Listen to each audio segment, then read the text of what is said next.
What's up, everyone? Thomas here with ForReel movie news and reviews.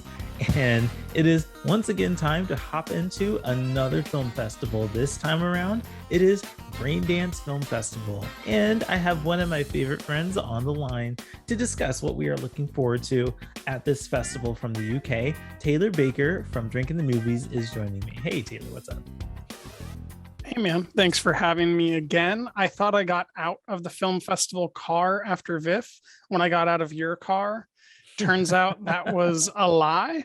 And we're hopping on a plane, going to the UK through our television sets. Through our television sets. This is true. So it's very weird bouncing back and forth between the virtual platform and the in-person experience. If you've subscribed to our YouTube channels, you know we were able to be in person for the Vancouver International Film Festival, which was a delight. But now we're back to kind of a virtual setup, and I guess we're just kind of getting familiar with both outlets and both types of coverage. Yeah, we're adjusting to this new normal, quote unquote, still. But it is definitely more convenient for you and I to sit at home than take a plane trip to the UK with our schedules. I would love to take a trip to the UK one of these days, maybe. But for now, I'm very fortunate to be able to cover this festival here from the Pacific Northwest with you virtually. Me too. Yeah. So Raindance goes. It's a festival in the UK, and it happens from I think November 6th is the end, and it starts tomorrow for you and I, October 27th. Yeah, so October 27th to November 6th. And I think if anyone's unfamiliar with it, it's kind of like a slam dance situation where you have Sundance beforehand and then some more independent titles that didn't get play show up. London Film Festival is happening now or ending right now, and kind of the subsequent thing that happens right after is Raindance. Right. And it's really cool to be able to kind of be a part of these independent films, and be able to screen these films that are being introduced to the UK, and actually many of them have access here in the United States, and so some of them that we'll be talking about here are actually accessible here in the States. So and as you say your titles, I'll try to look them up on Letterboxd and let everybody know if they can just watch them from the comfort of their home. I do appreciate that. So let's just talk about a couple that we're most excited about, and I will start with you here. What's one of the films you're most excited about at Raindance? The film I'm most pleased to be watching, I with film festivals like this, you're not really like stoked in the same way that you were to go see Drive My Car or Red Rocket or anything that when we were at VIF with these giant titles, but it's more like I'm pleased to get the opportunity to with some films. So the first one of which is Bestsellers, which has Audrey Plaza, who is incredibly charming, with Michael Caine, who's incredibly charming. I think this film's been out for a few months here in America, but I haven't had time for it. And if I'm correct, I believe it is a directorial debut as well, from filmmaker Lena Rosler. So it's nice to get in not only a directorial debut, but a charming film from two charming co-stars that I haven't had time for yet. Yeah, in their own respects, when Michael Caine is involved with the project, I'm interested. When Aubrey Plaza is involved with the film, I'm very interested. And so they're two. I think that I don't associate those two with like having very similar projects, but put them together, and I'm interested. Bestsellers is certainly on my radar. As something that I'm interested in seeing. It is the opening film of the festival, so that's kind of a big honor. It happens tomorrow night. Yeah, exactly. Well, tomorrow night for us right now.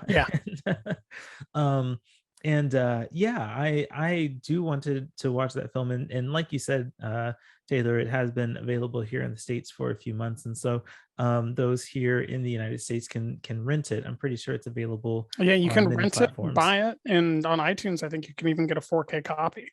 Yeah, for sure. So that is that's a good one to point out. What is your most anticipated title? The Man with the Answers. I guess this is a good time to talk about that one because I was very interested in this movie as kind of a feel good kind of film and an interesting road trip film. I think this year has been filled with interesting road trip films. Um, and I kind of wondered where this would place in that. And ultimately, I did have the chance to screen it already, and I will be writing a review for the film. But just kind of my general clip notes with it is that it's endearing. It certainly has heartfelt intentions. But I kind of wanted a little more complexity from it. But yeah, I think it's enjoyable to watch, and I think that there will be an audience that really appreciates this film, and appreciates the romance and the character dynamics between the two main characters, Victor and Matthias. And yeah, I am appreciative, kind of like you said, Taylor, appreciative of the opportunity to have been aware of this film and to have watched it. Yeah, it was not on my radar. It sounds like maybe it doesn't need to be, but it's I think a sophomore follow up, It is to a sophomore like film. a decade later. So Hmm. it's always interesting to see how artists are growing like that. But yeah, maybe once that gets wider distribution, I'll be able to make some time for it. Hmm. Yeah, and that's one of the things with these films, like independent films. It's always nice to support them, and again, we're always very appreciative of this opportunity to screen these films. But yeah, it's also nice to be able to see these films go on to get wider distribution and to kind of make a mark in the mainstream when they're able to. Absolutely. So, tell me another one that you're interested in. My second most anticipated is also very much described by those words like charming and nice to catch up with, all those sorts of things. And that film is called The Rossellinis. And it's described as a laid back journey in search of one of the world's most fascinating families, observed and examined from within its most intimate relationships, where the truth and depth of a memoir meet the ironic tone of an indie comedy. And anybody that's familiar with film knows Roberto Rossellini, who's one of the most renowned directors probably of all time, from Stromboli with Ingrid Bergman to Paisan and Germany Year Zero, Rome Open City, which has one of the most amazing cinematography sequences of all time, Journey to Italy. Thomas, you would love Rome Open City. It has an incredible cinematography piece that I know that you would be drawn to, even if you don't like the film itself. And then Isabella Rosalini is probably the other most famous part of that. She's voice acted in The Incredibles. She was in Joy, Enemy from Denis Villeneuve, couple different David Lynch films. Very storied career between them. So little portrait of a famous family, kind of on their terms at a breezy-ish runtime of 90 minutes. That just sounds like a nice documentary for me to kick back with in a year that most documentaries have been very self-serious. Hmm. Yeah, that's true. I'm interested. This one has not been on my radar just yet, but that's kind of why we do this, is to highlight films that we're interested in and see if anyone else might be interested in them. I definitely need to catch up on my documentary game this year. Despite the fact that my favorite movie this year is a documentary. Sorry, Which is one of the first documentaries you saw this year. I So can't go a festival without talking about Flea. I'm sorry. It's my bad. you're but lying. but yeah, And that no. is paid promotion by All Light Everywhere, directed by Theo Anthony. I love that both of those documentaries come up in every Just conversation. never That's going to great. shut up. Probably not, at least not for the rest of this year, but I think we've Yeah. all accepted that truth. Sundance better impress us next year. We better Sundance, get a couple more documentaries we love. yeah, Sundance has it's set a high bar for itself, but no, I appreciate that Raindance is bringing these independent films, and that's a good one to keep on my radar. I'm gonna try to make some time for that. What's your next most anticipated film that you haven't watched yet? One that I'm very, very curious about is this film by Nacho Alvarez. It's called My Heart Goes Boom. This is another one that's actually available in the States now, currently on HBO Max. And I guess the synopsis says this film follows Maria, a bride who has fled her wedding, who dreams of always whose dream was always to dance. Maria becomes a star on TV's biggest musical and on TV's biggest musical and brings color to the gray Spain of 1970s. It just sounds like such a another one of those feel good kind of films, right? Like something that's really fun to watch. It seems kind of musical-y, and Sounds kind of like that keyword of this video so far, charming. charming, exactly. I think that's a really big theme, it seems, of the selection of films here. It's just being Or our charming. selection of their Or our selection. selection, that's true, of the films that we've selected so far, is this like level this level of charmingness to them. And it seems like this is a film that has that. It looks vibrant, and watching the trailer, it looks upbeat and fun. And honestly, I've said this before, when it comes to film festivals, sometimes we need that as critics. We need that like lighthearted, fun, vibrant kind of film to break the amount of seriousness and the heavy thematic types of films that we tend to watch. So I'm very interested in checking this one out. I think that My Heart Goes Boom will be something that makes me that hopefully is enjoyable to watch. Yeah, it sounds very pleasing to watch, even if you don't like it. Like it's interesting to see why. And Mhm. it does bring up that interesting idea of like we are 50 years on from the 1970s now. So like how Right. much kind of nostalgia films like gosh, I can't remember the names of them, but Amazon Prime put out like a half dozen movies, it seems like, last year that were looking back at like the 1940s to 60s and just kind of like misremembering them and really over romanticizing them. Tessa Thompson was in one of them. Mhm. Rachel Yeah. Brosnahan was in another. And they're like these really like just television flat glossy looking pictures that don't really have any like cinematography depth to them, but they are just kind of all uniformly like misremembering and romanticizing. And I do wonder if we've kind of reached this point in time where the 1970s begins to be something that we over romanticize. And yeah, it's an interesting premise. Yeah, that is a really interesting angle to look at it at. But yeah, we'll see how that turns out. Any other honorable mentions that you want to bring up that you think Oh, are worth talking about? I've got a third most anticipated, believe it or not. Yeah, let's do it. This movie clocks in at 2 hours and 8 minutes, and it's called Miguel's War. I think it's the second or third film from this director, Elaine Rahab. And the film premiered at the Berlinale Film Festival earlier this year. And the letterbox synopsis of it is a portrait of a gay man who confronts the ghosts of his past. After fleeing war and repression 37 years ago, Miguel returns to Lebanon, where he traces hidden longings, unrequited love, and tormenting feelings of guilt. It's had a very positive reception at the film festival.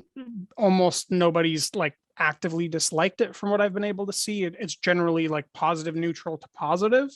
And I'm sure that you're already thinking in your head, well, that sounds an awful lot possibly like Flea. So maybe this is on your short list now of things that you could try to watch. It is a documentary as well.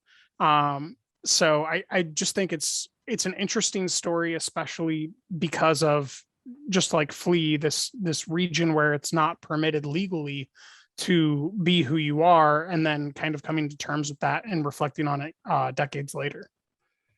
Yeah, this one wasn't initially on my radar, but I'm glad that you brought it up because it seems like Raindance certainly has an interesting selection of LGBTQ storytelling here at this festival. I know that that's certainly a category that a lot of festivals are trying to focus on and bring more storytelling to.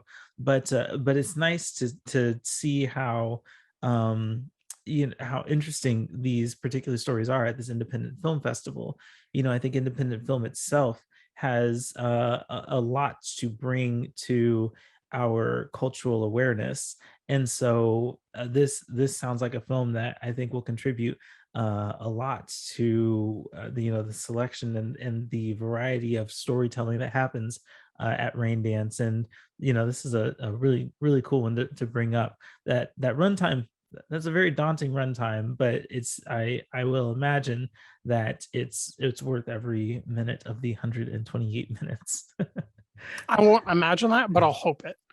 Did you have a third most anticipated, or should I get to a couple of films that I just want to plug for those that are available to watch them? I do have a third most anticipated, and I Tell mainly me what it picked this is. one. Put it on my radar. Right. I picked this one because I was hoping that maybe my husband might be interested in it.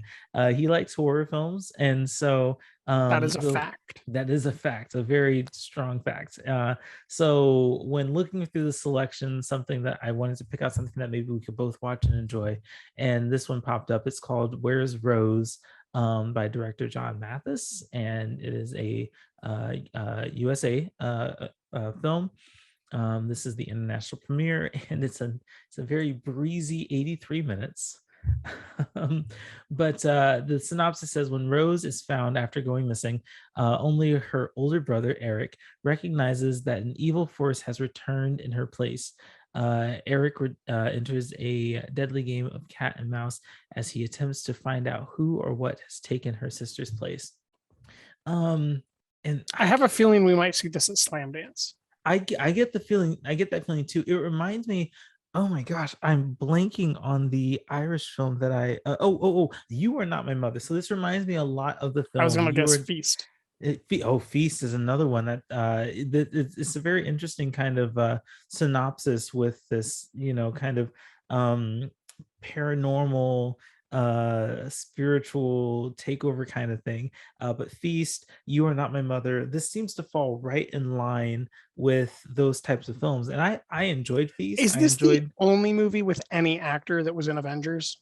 Because It I might feel be. like you picked it just because there's an actor from Avengers. No, I picked it because the review says inspired by Guillermo del Toro's Pan Labyrinth. Oh, I didn't realize that. You Yeah, should have led with that. there's a review on the Raindance website that says inspired by Guillermo del Toro's Pan's Labyrinth, and I'm like, sold. That's Um, a wine bottle to the head. yes.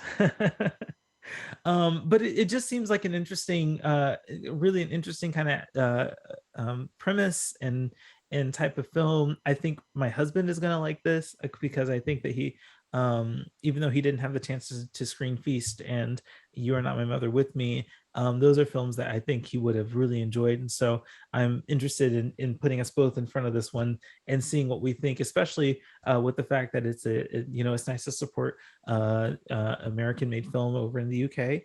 Yeah. And it has this really like this interesting context to it, I suppose. So, And if it's good, then, it'll probably have a long trajectory in the independent scene, kind of like right. a few others we've seen this year. Hmm. Yeah, absolutely. So those are my three. All right. Should I plug a few movies that I know from what I hear are quite good? Go for it. All right. So from ForReel's own Taylor Beaumont, the film Beans, which premiered at VIFF, is also playing at Raindance. I know he responded very positively to it. A few other people that I know that have seen it also responded very positively to it. I think it's actually made in Vancouver. If not, it's made in Canada. And it's about a 12-year-old girl who's just kind of growing up in a rough situation, from what I understand. And we both didn't have time for it at VIFF because we both know how busy we were with that drive up and down across the border. But I think that if you have time and the ability to go see Tracy Deer's film, I think it's her longest runtime yet, and technically her second feature. But I think this is like the first time she's broken 80 minutes with the film. So I think that it's probably going to be a significant upstep from her previous documentary type style films. And the second film that I'd like to plug is a film that I saw at Tribeca. I don't know if you or Beaumont had the opportunity, but it's called Ascension.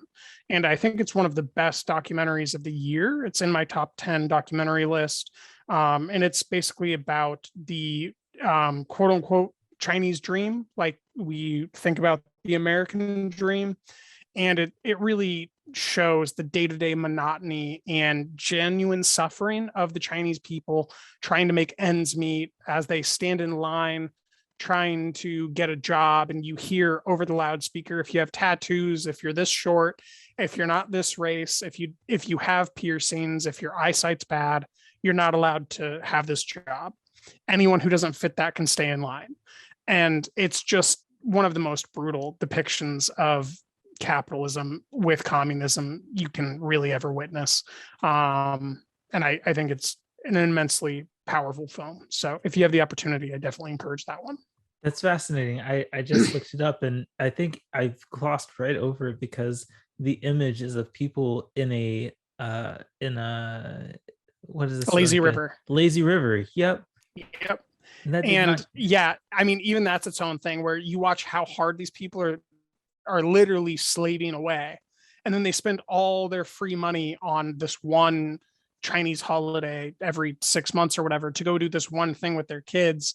Then they go back to this monotony and they take like all these selfies to make themselves look like they're having this great time. It's a damning look at contemporary China for the average person. It's very, very interesting.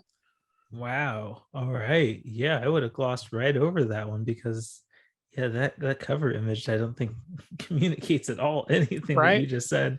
It's a directorial debut as well. If you're into Nice. those, it is a documentary, which you said you're trying to catch up on. But yeah, I think Hmm. if you just look at the cover, it's kind of like there's this great torrent happening, and all these people are being forced along it.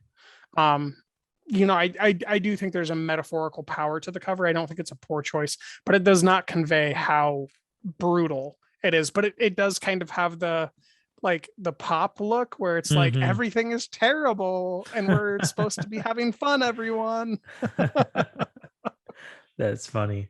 So those are the Interesting. ones that I would plug. Is there anything playing at Raindance that you've already seen previously during the festival season that you wanted to mention? The one that I'm going to plug is because there's a lot of films that have played at previous film festivals that I've covered, and unfortunately, many of them I have not, or a few of them I have not seen. Like I want to see Mayday, and I think that was what was that South by I think that's Southwest? out now here. Right, right, um, Mayday, yeah, it was Sundance or South by Southwest. I can't remember which right, one. right, exactly. So that's one that I want to see. I did see the hill where lionesses roar, and that was an interesting one to just like experience these characters like and the conflict between these characters. I don't know if I personally took a lot away from it, but I think that there are a lot of people that can that might be able to relate with it or that might be able to appreciate it. But I guess the other one that I'll mention that I just recently watched with the screener was the film called All Shorts. And I'm going to read the synopsis um, and try not to like tune out when I say it. But the synopsis says a lonely data entry clerk finds himself in the strange and bizarre office of Datamart, where he meets June, an incredibly fast filer. Together, they journey into the underground world of championship folder filing, um, where it'll take everything to make it to the top, alphabetically speaking. Um, That I actually get sounds like an interesting comedy. it does, it really does. And although I don't think that it gets as creative as it could, there's certainly a again charm. There's certainly a charm to how this particular story is tackled. It certainly has a feel good kind of nature to it, a very romantic nature to it, a very silly nature to it, and also a very self-aware nature. like all those things come together in a way that is unexpected, I think. And I I appreciate having had seen the film. And I think that there are a lot of people that will walk away from it feeling really satisfied with what was communicated, and what was portrayed in this particular Yeah, it looks like it's a endeavor. sophomore film that Mhm. was 7 years in the making. So Yeah. that's quite the time span to go between. I suspect we'll see this at Slam Dance if it didn't already play there last year and I Mhm. missed it. Yeah, I can This just imagine that seems for very sure. much like the sort of thing that we might see later for American audiences that don't get the chance to see this. It's part of Mhm. Raindance.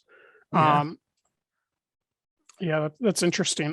There's another film that I've seen, and I don't know if you saw as part of Fantasia um, earlier this year, and that is Shapeless, which Oh, is Shapeless. Yes, that was fantastic. I didn't see it, but it was on my radar and I wanted to. It was just a very busy time, but I would it, love to get it around to could that have one. also been at Tribeca. I can't remember, but it's the story of a singer from New Orleans, and it turns into this kind of downward spiral film where she's in love with someone and it's not quite reciprocal.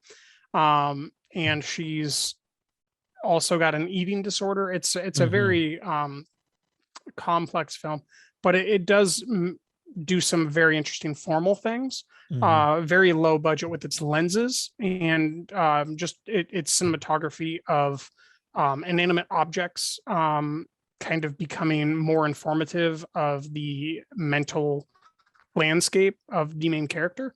And Mhm. I do think that for anyone that's interested in like new developing modes of expression in cinema, there's something interesting happening there that's innovative enough to be worth your time, even though the film isn't great. There's an innovation that's worth paying attention to. Mhm.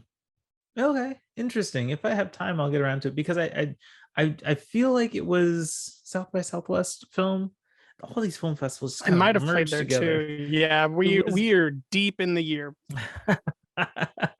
all these film festivals kind of merge together when you do all these, but we're appreciative of all the opportunities. But I do remember this coming up at a couple of film festivals, and unfortunately I haven't had the chance to watch it, but maybe Rain Dance will be the time that I can finally check it out. Yeah.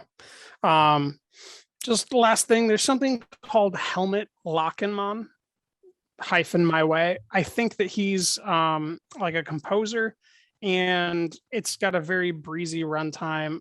I might try it out and just as a cursory watch. So that's an interesting film that I'm not super high anticipating, but I do think it's a composer that I've never heard of, a breezy documentary runtime. That's a great way to learn a lot about something without having to put really any energy in. So Hmm. that's one thing that I'm just looking at without the intention of writing about it or being a critic about it, but just trying to kind of improve my own understanding of the history of musical composition. Yeah. Ah, that sounds good. Nice. Very That's cool. everything that I have to recommend, plug that I'm aware of, that I'm tied into. I think that everything we mentioned is, well, everything that I mentioned, I can guarantee is playing on the Curzon home cinema platform for anyone that has access to that. And I believe Ascension's being distributed by MTV Films. So I think it's already out and available for most folks to watch. Are there any films that you did not address that are available to watch? I know All Sorts is still seeking distribution, so that's a tough one. Right. Yeah. No, I think I mentioned where you could watch the things that I've mentioned here in the States. I'll try to include links or include tickets for if you're in the UK or if you're in the United States. What where you Where we can, can seek those out. yeah, where you can seek those out for sure. Because we really want to support these films and this independent filmmaking. So yeah, but the thing about these film festival, at least these preview videos, what's really fun about these is that we'll mention what films are most anticipated, and then get into the festival and then find things that we didn't expect or come across things or get recommended things Mhm. during the festival, and it makes for such a fantastic conversation either mid-festival or after the festival. And we're going to try to schedule those things out and try to continue bringing coverage of our like live engagement with this Raindance Film Festival. Yeah, our experience of independent titles that this far into the year we somehow haven't seen yet. I know that you and I are both like, how have we not seen bestsellers? Like, these are two of our favorite, most charming people. And I just didn't make time this year, even though it's been out in America for probably at least a month. That's just one of those things. We get into this awards season and everything's Dune, Eternals, Last Night in Soho. Antlers finally coming out from Guillermo del Toro as producer, and oh we my forget gosh, about that these is tiny coming little out. things. Anyway, yes, you're right. It's look, guys, believe us, we have a very hard job here. It's a real hard thing to do. We have a tough job, but you know what? We're willing to make the sacrifices to make it happen. Anyway, Taylor, for Raindance coverage and all other content from Drink in the Movies, where can people find that? They just go to drinkinthemovies.com. They click the festival button, and whatever the most recent festival stuff is that we've sent out will be right in that line, as you would expect. That's really the long and the short of it. You might have to scroll down because there are other festivals going on, I think, from some of our other writers that are contributing to the site. So there'll be some Blood in the Snow stuff in there as well, probably. So you might need to scroll down a bit, but you'll be able to find it. Very cool. How about you? Where can we find Thomas things? Thomas things. Yes. I like talking about Thomas content. You should go make that website, thomasthings.com. Thomasthings.com. Yes, you'll find all the great things from Thomas. No, you can find our content at moviesforreel.net, for real spelled FORREEL. And I'll be posting content myself on there from Raindance, and so I'm excited to share my thoughts on films there. You can also connect with ForReel on Facebook, Twitter, and Instagram at Movies for Real. And you can also connect with me personally on Twitter and Instagram and LinkedIn, I guess, but Letterboxd is what I'm thinking of, at Being TSJ. So lots of different ways to connect and talk about stuff. I'm confused. How do I find you on TikTok? You don't. Don't find my TikTok. I just posted a TikTok today, and it was of the rain because Washington rains a lot. Perfect timing for Raindance. I guess that's a good point. How did I not make that connection?